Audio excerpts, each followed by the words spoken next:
So we've got a whole in-person panel for this one. No video links, which is good. So we're going to be talking all about integrity from a tech perspective and how tech can really help sport integrity. So I thought if we start off, and this will give you each an opportunity to introduce yourselves and what you specialise in, if you can think about the best use of tech to improve integrity within your particular field of expertise. I'll come to you first, Louis. Thank you, Kate. With my background of former pro athlete, I understood that having the first a referee that is fair and now helped by technology with the VAR, for example, and bring the integrity, bring kind of understanding that those decisions are crucial for our players, crucial for our clubs, and I think I've impacted a lot of fans. So that was an example of what tech can bring to the sport in terms of integrity. But more or less, I was thinking about the thing outside, and the thing was maybe the introduction of the blockchain, the fact that things are a bit more secure, a bit more, let's say, accessible in a certain way for everybody who's got some kind of data. I thought that was very interesting. That's why straight away when I retired, I co-founded Axis Stars, where it was a way to put athletes together in an environment where they felt like everything was secure, everything was made with integrity, everything was made by professional in a certain way that it facilitates the access, it facilitates the differences between true and false, because the athletes have no time to actually do the due diligence. So it was very important for me to actually understand what is out there in terms of technology, because humans making too many mistakes. At some point, I realized that we need to have that kind of expertise, gel to the actual, let's say, accuracy that a technology or robot or whoever like can do. So in terms of communication, there is an AI bit, having some kind of robot that are able to, let's say, support whatever like the customer service or information level of things. It's very important. So I think like there is many tools, I can mention all of them, that are usable in sport and will in some way have an influence in the society, because if everything is kind of in order in the most viewed area, the most every weekend we can see 2 or 3 games, and if the technology is able to actually show its efficiency, I think it will be implemented everywhere, even more. Thank you. Kevin, what about you? Yeah, you know, when we talk about technology and innovation, it's not just digital. It's also medical advances and scientific advances of all kinds. You know, there are scientists today that believe the first person that will live to 200 has already been born. So if you think about that, what's that going to do or potentially do for athletes as well? There's, you know, we just look at some of the advances that are 5, 10 years ahead of us right now. And these are advances that will keep our bones from breaking, at least to the degree they do now. There's also technologies to help us have less concussions that they're working on right now. And we look at gene editing, gene doping, all these kinds of things that, here's what's interesting. Some of these therapies and advances and innovations may be available to our fans before the athletes can actually use them. And another scientific report I just looked at said that the technology and therapies they're developing right now should keep many of the top athletes at their peak condition at least through 40 years old. So there's, I know it, but you can see that there's going to be this challenge with these kind of technologies that at some point fans are all using them to enhance themselves and their life. Yet we're going to still have to be dealing with it as an integrity issue Yeah. in our leagues and sports. Like, what are we going to accept? What are we not?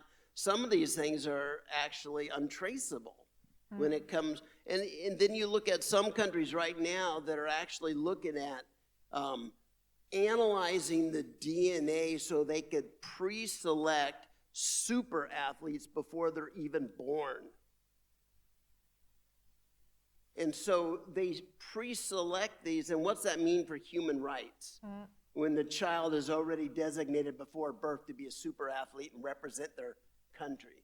So there's a lot of crazy stuff happening, and a lot more things we're going to have to talk about at Siga, Emmanuel. Gosh, and we were just worried about the Super League. I mean, now I'm really worried. I think Ronaldo's maybe testing some of this without us knowing as well. Pedro, what about you from your perspective? Yeah, well, first of all, thank you for the invitation. It's really a pleasure to be here in such a noble panel. And I need to greet Siga, Emmanuel, all the members and staff for the work you are doing for integrity in sports. And I think it's, as a citizen, I have to thank you for that also. Well, coming to the point, I'm coming from Microsoft, which is a technological, a digital company for sure, and I think that in my field, what I feel is that somehow I probably will name 3 points where I think we are trying at least to impact positively the integrity in sports, or at least we should be able to impact. I would say first of all is on the AI field, the artificial intelligence field, which is a very big umbrella for a lot of different things, but specifically what it has to do with the perception that the machines how machines can support us, what has to do with what we used to call the human perception. So vision, how basically through sensors, but what we can improve to give some more, somehow to make sports more reliable in a broader sense. That's something that we are seeing already by now in a lot of different sports. They are improving day after day or year after year at least, because all that we have improved in the last, I would say, 10, 15 years regarding AI, it is already by now having a huge impact on sports also. Secondly, everything that has to do with data, with big data, and the way now we are able to manage it. That's I can give you just a short example, or in a concrete way, how technology can help us on that. For instance, when we are monitoring, for instance, the social media or the web at all, and how you can somehow link some sort of match fixing and corruption or bets or those kind of things. I believe that technology can be really a great tool for us to somehow avoid those kind of things and try to fight against them. Last but not least, probably not so impactful as we wish, but I think that by now is already going forward. Something that has been mentioned in the video that we have seen goes about inclusion and accessibility. I think that the way we can, bring more people to sports, even people with disabilities and other kind of blockers, I think that technology can be a huge, a great tool for all of us in order to make sports more, that sense, more accessible for everyone. Definitely. So what would you say is the most pressing need for tech within sports for integrity? I'll come to you first, Kevin.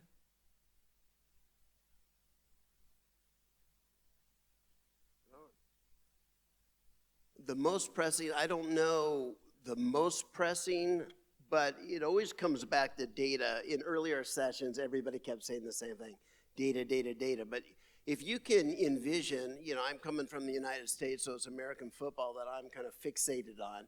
But American football, where you have 45 seconds between plays, what if the coach is getting instructions using AI and analytics for the next best play based on the analysis of the previous second or the previous play? Somebody who's always been known as a receiver who can sprint at incredible speeds, the AI already knows that they're slow today because of something. So the next best play may in fact switch over based on the speeds recognized of all the plays for the previous game. So, I mean, you're going to see those kinds of things. Is that the most pressing? I don't think it's the most pressing, but it's an interesting one.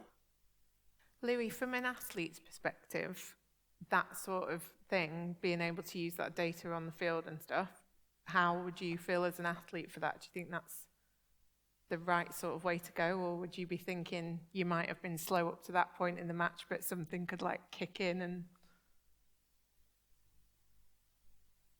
I think there is a tendency sometimes to use too much the actual technology, in a sense where I think very much about the kind of like free flow and instinct and all that. So there is a tendency to maybe sometimes go too much into that, and we have to actually have a discussion, education, understanding the limits of it. But I can only say my feeling when I was playing, I really like the kind of like vision of improvement.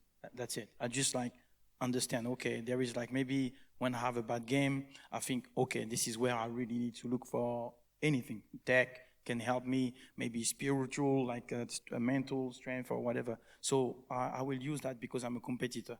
And when you have like a proper discussion with the people around you, so the engineer, the people with ideas, the people who are expert in their field in terms of like medical or whatever performances, yes, but the thing is like it takes time, and when you don't have the right maybe platforms that allowed you, maybe take you the time forward to actually know what is right and what is wrong, because there is a lot of things out there, a lot of people talking, a lot of people are proposing things, so the players or maybe let's say the head of sport don't know what to pick, and this is the problem. Where we speak about the tech, there is like 1,000 tech and there is 1,000 of like startups, and sometimes they do it in one formula and one another, and you don't recognize what is really necessary, what is right for you, and this is the kind of difficulty. So sometimes the players in itself just like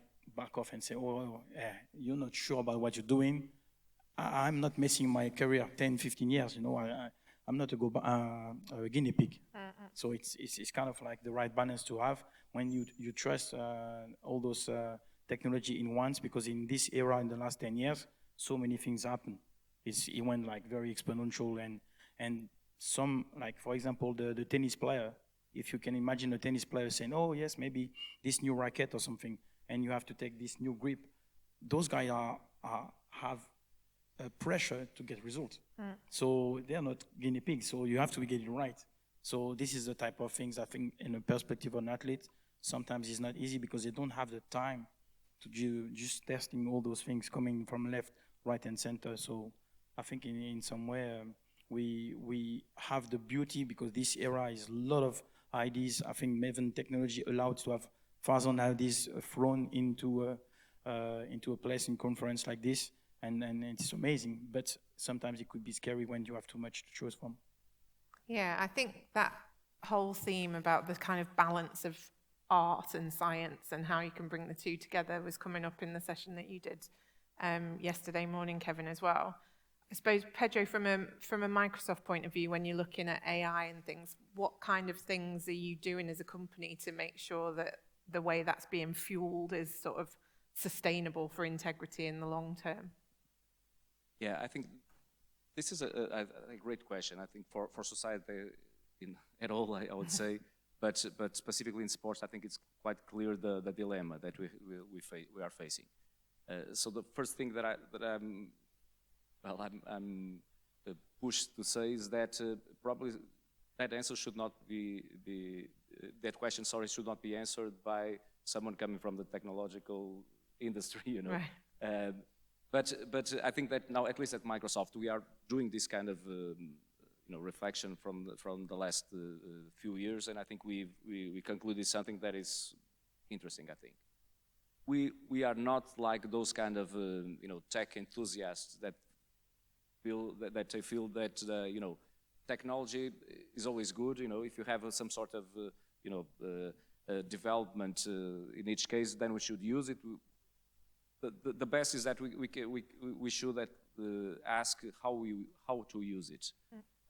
We are not there. I think the first question is, should we use it? Because there are some technology that is not useful at all. There are some technology that can damage, a lot of different things, including integrity. So the first question is, should we use it or not? I think that should be the first question. And if we think, okay, we should use it, then we should, question how we should use it in a manner, in a way, that it can bring us and support us in what we are doing as humans, and try to mitigate all the cons, that perhaps we'll face it. So that I believe that in sports, for sure, I think it's more clear than in other fields. Sports is basically on a human competition, it's not machine against machine or something like that. So we should be careful that technology can be fantastic to support, or to improve some sorts or some kind of different perspectives of sports, but should never be the main, the core of the sports. Otherwise, it's not sports, it's something a little bit different, That doesn't mean, of course, I do appreciate a lot, and I think that sports have, somehow improved with the way, technology is helping and supporting, But we should never forget what is the main purpose, and as you were saying both, I think that's we should never forget that. Kate, if I could just add, in the 1970s, this motorcycle stunt rider, Evel Knievel, he made this big promotion of jumping a motorcycle across the Snake River Canyon. And it was a big deal. ABC they dedicated a whole hour to this one jump to see if you could do it. But when they unveiled the motorcycle, it looked like a cruise missile. It was not recognizable as a motorcycle. So it lost all credibility with the crowd. And of course, it was a big flop. But that was a real lesson. If it would have looked like a motorcycle, the same kind that us as kids, when we're kids, we're on, that looked like something that, we all have motorcycles. Maybe someday we could jump and do cool stuff. But it wasn't that. Technology took it away from the fan base, and there was huge criticism on it. It just lost its touch with the fans. And I think there's a lot of cases where technology might, in fact, not be good for the ecosystem, the sports ecosystem, all the stakeholders in it. It may not be good for the fans. Yeah, just because everything can be done in AI and the coaches are irrelevant does not mean that's what the fans want or the players want. They want the human touch. So yeah, we have to be careful with the technology. Can I add something on that? Because that's very important. We talk about integrity. That's basically because there is maybe sometimes the introduction of a tech and a conflict between the business model of our, economy and all that. And this is a proof where we've been dealing with a few things with, for example, doping. And some tech arrived and was, proposed to organization. It was able to give a clear understanding about the dangerosity of a product. So whatever complement, this product was easily identified by this app and could have solved in some way that the mistake, oh yes, I took this pill and now I'm on anti-doping, I'm in trouble. The tech in itself is a solver, but in terms of maybe the kind of industry is trying to solve these things, it was not the solution. So it's very, very paradoxal where you get helped by the technology as a user because you don't get done, because now you know exactly what to take and what to not take, but the actual business model or whatever, the industry is not ready to accept a tool that is going to help. This is very conflictual. And this is the type of thing where we're talking about integrity. I couldn't understand where I was involved in those talks, and I say, hang on a minute. And this is the type, you have to be very transparent in a way where you're using tech and maybe refusing tech, because that's a massive problem. So hang on a minute, I don't understand why those players can't use this tech that's gonna help me to not making mistake and not being a good example or a good role model, because I don't take any drug, and no players are involved in those things anymore because you have zero actual excuses no more. So this is a kind of a debate, and I think that's a very good point you made. Definitely. So Kevin, when you're working with businesses, obviously Pedro mentioned about sometimes tech for tech's sake is not necessarily the right thing to do. Are you seeing when you're working with businesses that they're starting with a problem and trying to solve it with tech, or are you sometimes getting people that are sort of getting very excited about a new tech and then trying to shoehorn it into a problem to be able to use it? Usually it's actually the opposite. They don't realize they need the technology because they just are too busy doing their day jobs, and they've got problems, but they don't know how to solve them. So the average company or enterprise that we're working with is always too far behind. You know, their list of needs is great. And so it's typically, as a futurist, the role that we play is going in there and saying, I know you guys are way too busy doing today's work. Let me talk to you about 5 years from now and 10 years from now, so at least you can start researching it. If not, you know, preparing proof of concepts and testing things in a sandbox environment. But our job is almost to scare people by showing them what's beyond the horizon of where they've been looking. And so, you know, here we are talking, when I mentioned that scientists believe that the first person to live to 200 may already have been born. I mean, that's like everybody, when I first heard it, was like, what? What's that mean for my kids, my grandbaby, you know, all these kinds of things.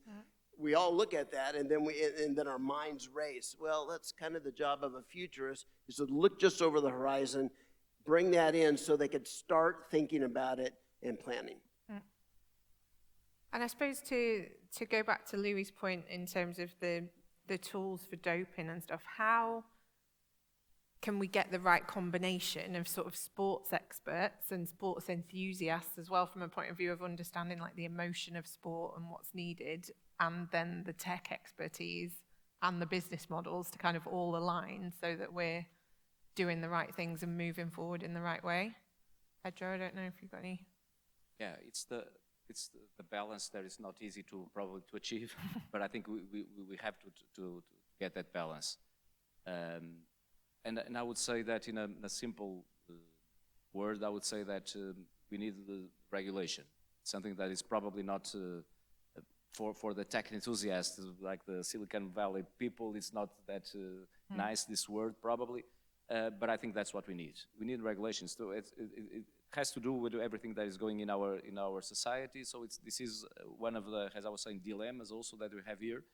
That is that should be regulated by the ones that can do it, you know, by governments and other kind of institutions and authorities, you know, that needs to settle some rules, to set some rules so we can after that have the, you know, the right environment and the picture where we can work on, because I think there is a balance. We need to find it, the you know, fine tuning till we get the right balance. There's a lot of different examples, but well, probably the most well-known, at least here in Portugal, sports there where we can understand this is the car races in Formula One, for instance, you know, where technology is absolutely critical. You know, the teams needs to have good engineers, and you know, you understand that the cars and everything that goes around is quite critical for the sports. But in the moment that this is just a race between cars and you know, the guy that is sit there is not relevant, I think that border, we should not cross that border, you know. Otherwise we are talking about, it's a different kind of sports, it's something different, you know. So I think that's how we have to find where is the right line, and that should be written, I would say, not by the industry. Of course we can support, for sure, we can you know, have our perspectives, our point of view, but there are other neutral, I would say, people that should, you know, make it. And at least in democracies, that's the job for, you know, for authorities, for governments, and so on. That's how I think we can eventually manage this issue. Yeah, Louis? Yes, I totally agree with that. I think the word regulation is it's very important, and I dedicated my retirement, let's call it like this. Since I stopped, I thought that pretty much like all the environment that athletes are, and they becomes regardless they want it or not, they become role models for the next generation. And we have to understand that we have to kind of having some regulation around them. Like people who are supposed to be service providers have to be like in an environment where they could be rated, they could be accountable, because if they're making mistake, they should not be just like closing their business and open another business next door and take the other clients and then do them the same mistakes. So I really thought that it was very important for this kind of like regulation, some kind of like environments that have like rules that sometimes could be flexible, sometimes could be like really like yes, to make it able to have that fear factor. Because if you don't have like someone who's going to sanction you like really hard, nothing's going to change. Nothing's going to actually have that kind of integrity. What does it mean? Maybe 5 or 10 years ago, you were talking about transparency and integrity. Nobody will answer you. Nobody knew. Now it's like, okay, in alimentation, in the food industry, they come with the bio things. And I think another industry with the banking, insurance, all this has been regulated. Everyone has like maybe FCA in a bank. That sport needs regulation, needs rules based on tech that are reliable, efficient, every weekend the same, and having sanction. If you don't do that, the agencies, the people around, the players or the fans or whatever, they will still do the same mistake that we hear, and that's not a good example for the next generation. That's why I think it's very important that, as you mentioned, it's regulated between 3, 4, 5 parties. You call it stakeholders, yeah. And in some way, there are an understanding. Some have to make business. Some have to actually have a performance and a show and all those things. So it needs to be regulated in a certain way that everyone is pleased and can, with harmony, can do what we all want to watch. Yeah. Oh, go ahead. I was just going to say, I suppose you've got a double factor in terms of you've got the pace of change that happens in technology that means, you know, it's hard to be regulating stuff as we go. I mean, you look at NFTs and crypto and stuff and all the minefields and potential pyramid schemes and stuff that are going on there. But then you've got the additional level of it is a competition and people are trying to win and they're wanting to do the best and have the best team. So what sort of things can we do to kind of keep pace with that from a point of view of regulation and bringing more integrity to it, do you think? Can I? Yeah. So early in my career, we had mobile apps for mobile devices, which were big at the time. And when we updated our software, our customers actually had to walk back to us or ship us in UPS their devices so we could upgrade them. It was a long, hard, expensive process to update. Today on digital platforms, so you could update one day and reverse it the next. You have almost instant feedback, as with social media and all the different customer experience kinds of feedback loops that you have. So these kinds of technologies, at least when in the digital area, that's one advantage we have over the past, is that you could make very, very quick changes, recognize customers hate it, the fans hate it, or the players hate it, and be able to resolve those things quickly. I suppose that also does mean, though, that bad actors can reverse things and change things and you didn't even realize that certain things were happening. So from an integrity perspective, that brings more risks. What? Can I just have, it's just a question for, an issue for more for a technological company than for the sports field, but I think that it can impact, of course, also sports. And that's something that we are facing as Microsoft, but I believe other players in this industry faces the same issue. That we are seeing that the technology development is massively and it's in a speed that we could never imagine probably. We used to say that we are doubling all the technological capacity of the world and even the data. We are doubling the number of data available to be managed every year, which is a fantastic exponential increase. And our own, as humans, our mindset is not prepared for this kind of exponential, development. We used to think in a more linear, way. And that is quite difficult for the ones that needs to regulate to follow what is happening so fastly, in the technological field, And that's why I think that we all need to understand that is really a big issue, and we need to put some efforts on that. I can see, because as you know, in my daily job, I contact with a lot of different, responsibles, political responsibles, business responsibles, and leaders that are facing this issue. And somehow, because all of us have some, some blockers to understand this kind of, the technical issues, but also the pace and the speed of all this.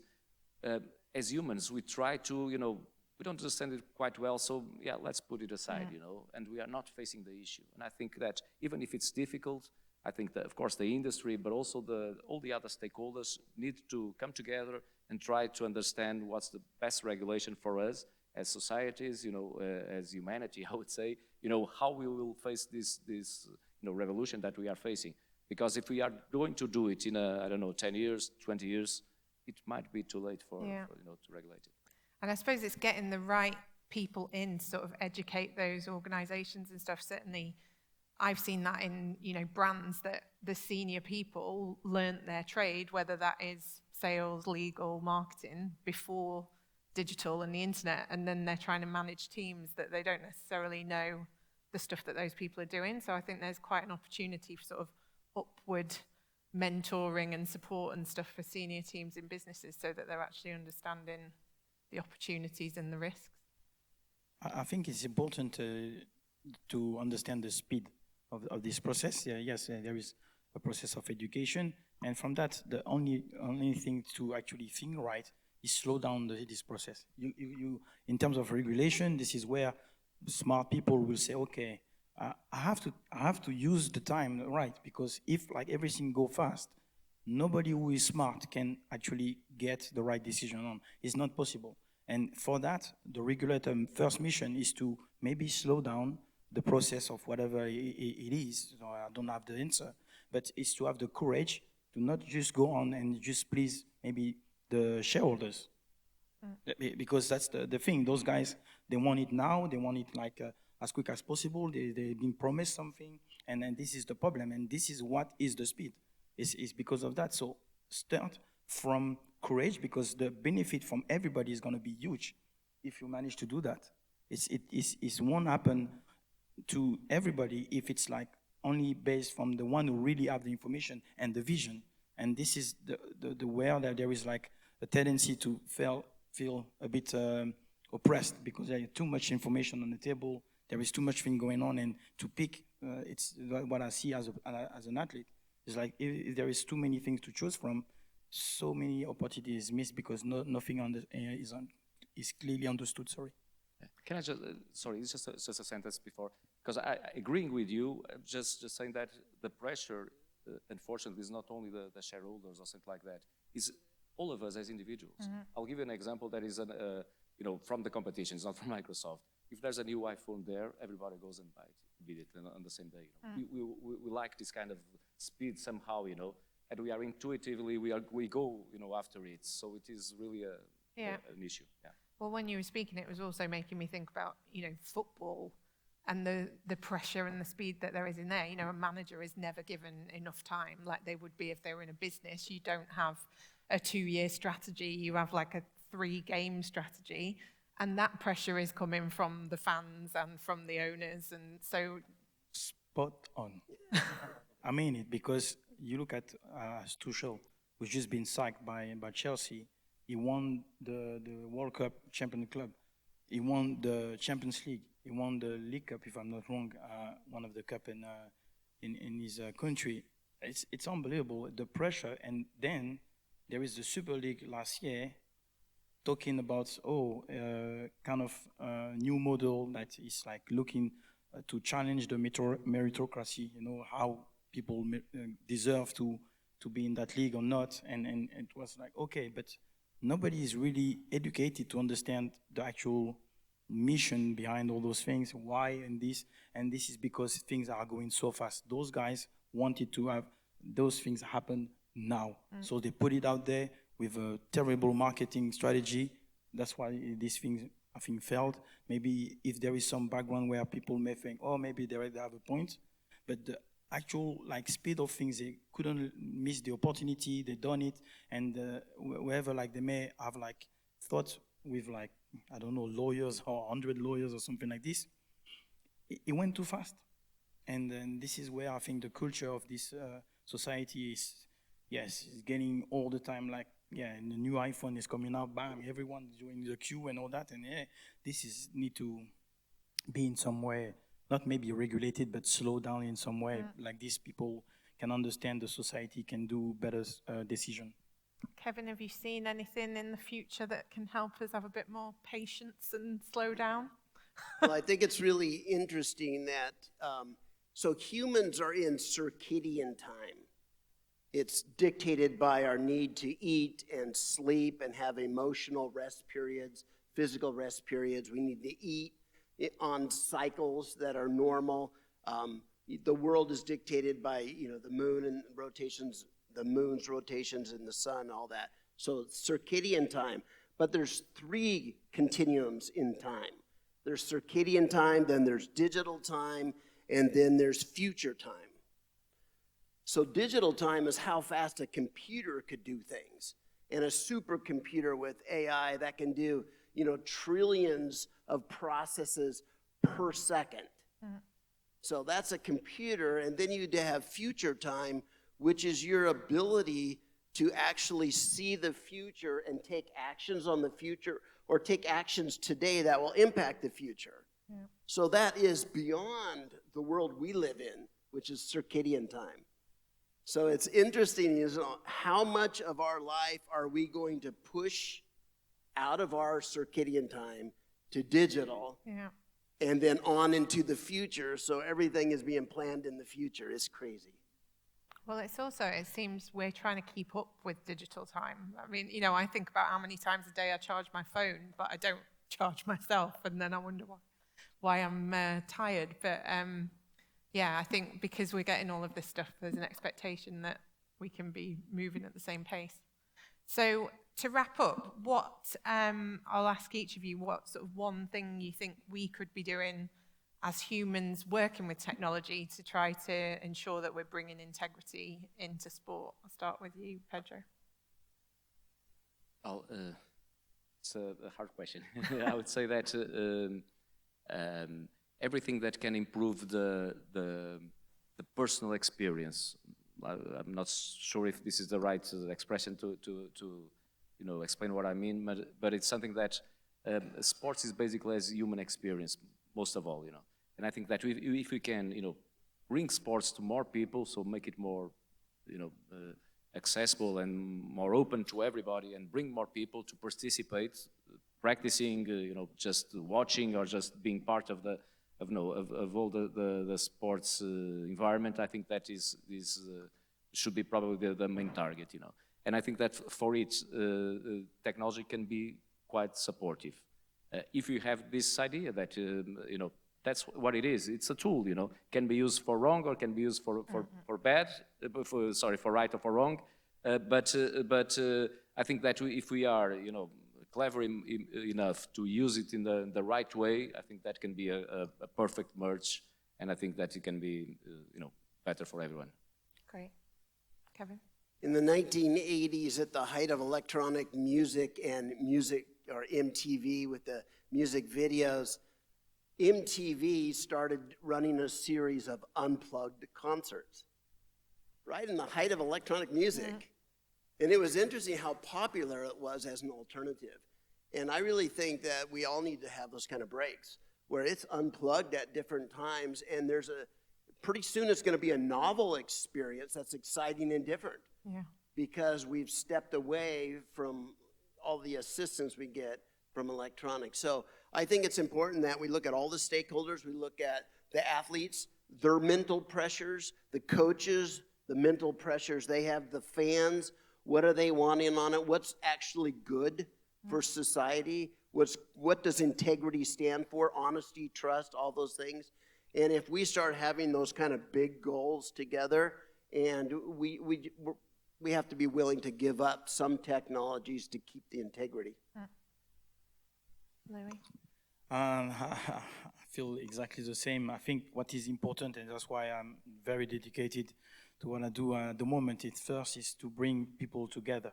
This is why building communities and having those conversations, having then the kind of education process, making sure that the integrity or the regulation is done in a way that you will see the difference between true and false, and the education makes sense then, because then the expert who has information that is relevant will be taken to the right people who's going to make the right decision and having the right influence and spread around the world.